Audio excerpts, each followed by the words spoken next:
life. Each and every one of us came here because it is in our bones that we want to try to do something beneficial and make life better for the people we represent. And we have different points of view.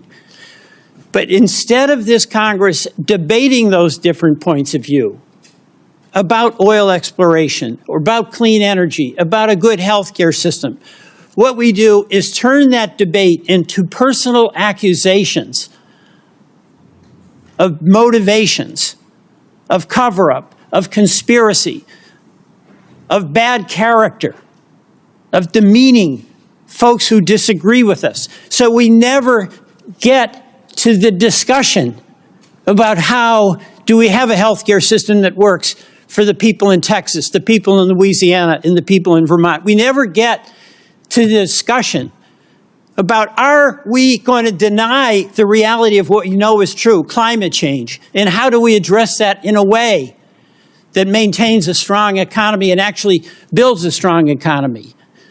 We get into the accusations that if you disagree with me, you're a left-wing radical. We get into these discussions that if you disagree with me, you're a Marxist.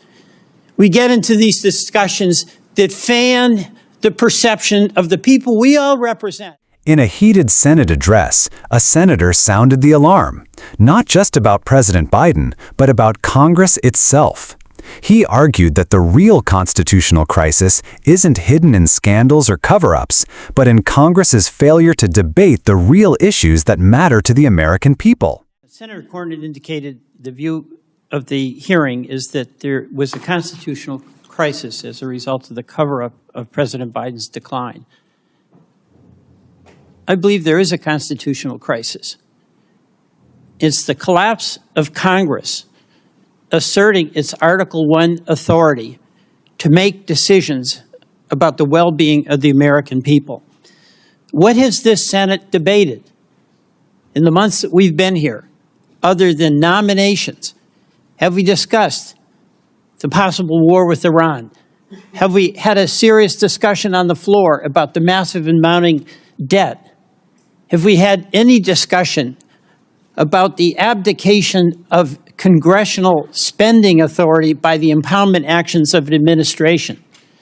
Have we had a discussion about climate change that is causing havoc throughout the world?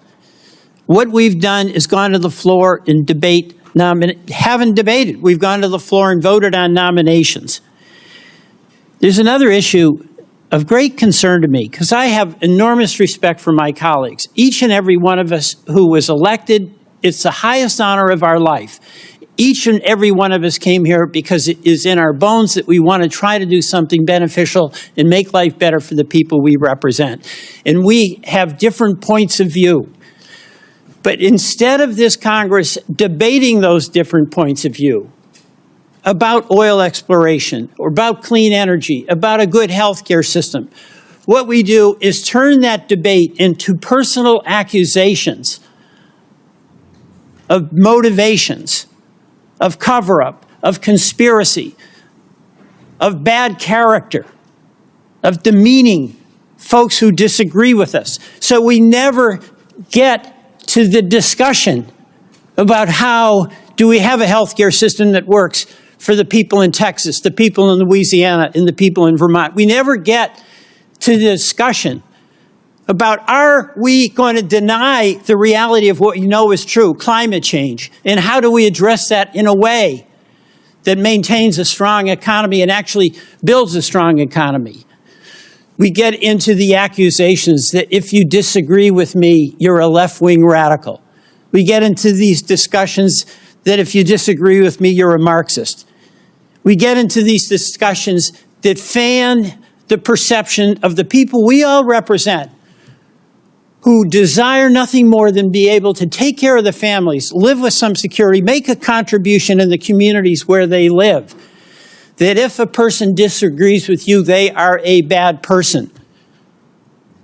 We will get nowhere with that approach. Now, so many of the things that happened in the Biden administration, I totally supported, and many of you totally opposed. Those are policy disagreements. He came in with COVID. We got through COVID. We can debate about how we did it, but that was an accomplishment. The American Rescue Plan, we had the biggest jobs creation in the history of the country. The CHIPS and Science Act, acknowledging that we have to have a strong economy and be able to have the best chips here manufactured in the United States. We did that. The Federal Disaster Program improved significantly. And I can go on. And I'll take up something where we didn't do well, and that's immigration. You won that argument. But does it mean that those who disagreed with you along the way were bad people, should be labeled Marxist, should be condemned? The American people ultimately gets to decide. But to the extent that we have a responsibility that we share, Republicans and Democrats, whichever side of the issue you're on, is to debate the issue and not debase the people who are in the debate. That's what I see as the crisis that we're facing in this Congress. Our refusal to engage in the serious discussion about the issues that are having such an impact on the people we represent. And I'm going to tell you what I think is a cover-up. I think this big, beautiful bill done by reconciliation, where by decision of the majority, not a single member of the minority who represent half of the citizens of this country can even be in the room when the terms and the policies are being debated. We are not there. That is what I call a cover-up, because our responsibility to the people we all represent is to debate health care, is to debate our budget, is to debate about the debt that we're going to be leaving future generations. And there is no debate in what is going to be decided in the private back rooms amid discussions, not even of all the Republicans, but of some Republican leaders. That's what's going to have a lasting impact on the people every one of us represents, whether it be in Missouri, Texas, North Carolina, or Louisiana, or Vermont. We can't even do our jobs because we're not allowed to be in the room. So, sure, we can enjoy the pleasure of looking back at the Biden administration and then getting into the weeds about when and where and how the president was acting at any given moment. But you know, I ask myself before I get into a debate, and before I do anything, why am I doing it? And if I do it, does it have the potential to make things better for the people I represent? And if the answer is no, it doesn't have any opportunity to help the folks in Vermont, I just shut up. That's what I do, because it won't help. What we're doing right now won't help. It will not help. And I ask myself, why in the world are we doing it? But we know the answer to that. Because the politics that has been embraced in this Congress is the politics of accusation, of demeaning adversaries, of deflecting from engaging in the hard discussion about hard issues and trying to come to some common agreement that's going to be to the mutual benefit of all of the people that we represent. I yield back. The senator began by calling out the claim that the Biden administration's handling of the president's health and transparency created a constitutional crisis. His counterpoint, the true crisis is the collapse of Congress's Article I authority, its constitutional duty to debate and decide on issues affecting the nation. He asked a series of hard-hitting questions. Has the Senate had a serious floor debate about the rising tensions with Iran? Has there been meaningful discussion on the mounting national debt? What about climate change, which is wreaking havoc worldwide? Or Congress's abdication of spending authority to executive actions? Instead, he said, the Senate floor has been reduced to voting on nominations and avoiding substantive debates.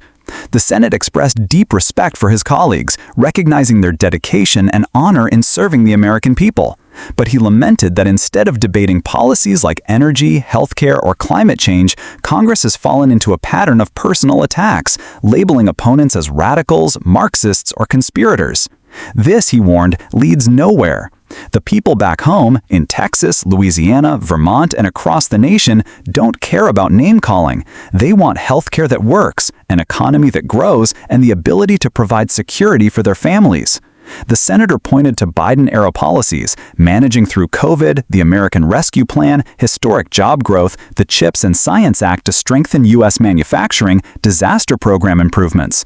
But he also admitted failures, especially on immigration, acknowledging that Republicans won that argument. Still, he insisted, policy disagreements do not make lawmakers bad people.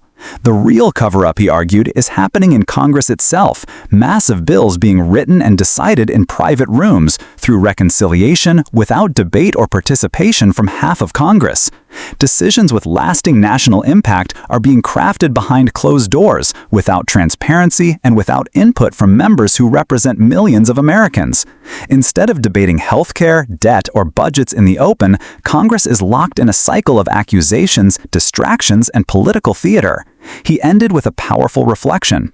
Before speaking or debating, he asks himself whether it will actually help the people of Vermont. If the answer is no, he stays quiet. By contrast, the Senate's current obsession with political attacks, he warned, does nothing to help anyone. His final plea, Congress must move past the politics of accusation and start engaging in the hard debates necessary to serve the American people. The senator's words were clear. The real constitutional crisis isn't about President Biden, it's about Congress failing to do its job.